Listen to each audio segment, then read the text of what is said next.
पिछले साल बाबा विश्वनाथ के दर्शन के लिए 11 करोड़ श्रद्धालु काशी आए थे।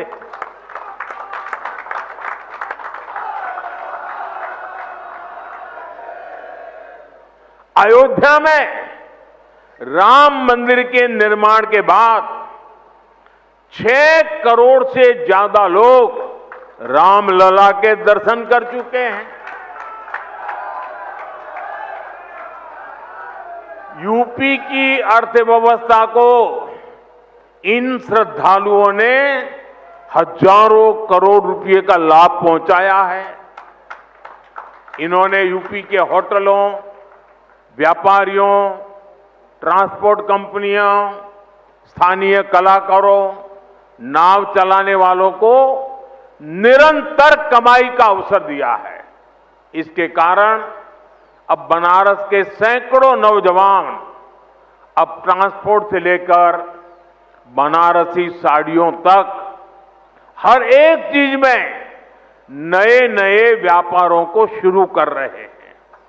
इन सब की वजह से यूपी में, काशी में समृद्धि का द्वार खुल रहा है। साथियों, विकसित काशी से विकसित भारत का मंत्र साकार करने के लिए हम लगातार यहां भी इंफ्रास्ट्रक्चर के अनेक काम कर रहे हैं। आज काशी में अच्छे अस्पताल, अच्छी सड़कें, गैस पाइपलाइन से लेकर इंटरनेट कनेक्टिविटी की व्यवस्थाएं लगातार विस्तार भी हो रहा है, विकास भी हो रहा है और क्वालिटेटिव इंप्रूवमेंट भी हो रहा है। रोपवे पर तेजी से काम हो रहा है। गंजारी और सीगरा स्टेडियम जैसे स्पोर्ट्स इंफ्रास्ट्रक्चर भी अब हमारे पास है। हमारा प्रयास है कि बनारस आना, बनारस में रहना और बनारस की सुविधाओं को जीना सबके लिए खास अनुभव बने। साथियों, हमारी सरकार का प्रयास काशी में स्वास्थ्य सेवाओं में लगातार सुधार का भी है। 10-11 साल पहले स्थिति ये थी कि गंभीर बीमारी का इलाज कराना हो तो लोगों के पास सिर्फ बीएचयू का विकल्प होता था और मरीजों की संख्या इतनी ज्यादा होती थी कि पूरी रात खड़े रहने के बाद भी इन्हें इलाज नहीं मिल पाता था।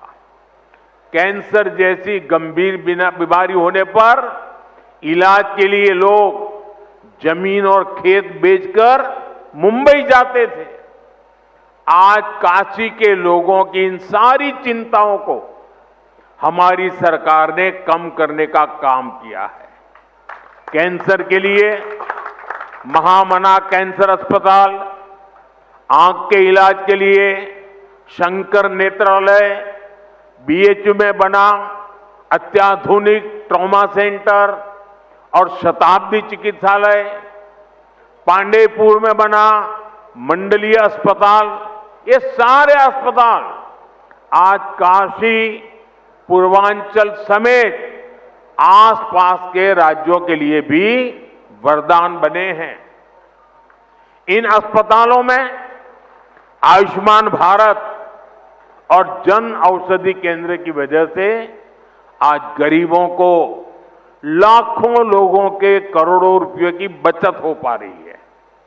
एक तरफ इससे लोगों की चिंता खत्म हुई है, दूसरी तरफ काशी इस पूरे क्षेत्र की हेल्थ कैपिटल के रूप में जाना जाने लगा है। साथियों, हमें काशी के विकास की ये गति, ये ऊर्जा बनाए रखनी है ताकि भव्य काशी तेजी से समृद्ध काशी भी हो और पूरी दुनिया से जो भी काशी आए वो बाबा विश्वनाथ की इस नगरी में सभी को एक अलग ऊर्जा, एक अलग उत्साह और अलग आनंद मिल सके। साथियों, अभी मैं वंदे भारत ट्रेन के अंदर कुछ विद्यार्थियों से बात कर रहा था। मैं अश्विनी जी को बधाई देता हूं, उन्होंने एक अच्छी परंपरा शुरू की है। जहां वंदे भारत ट्रेन का शुभारंभ होता है, उस स्थान पर बच्चों के बीच में अलग अलग विषयों पर कंपटीशन होती है। विकास के संबंध में, वंदे भारत के संबंध में, अलग अलग विकसित भारत की कल्पना के चित्रों के संदर्भ में, कविताओं को लेकर के।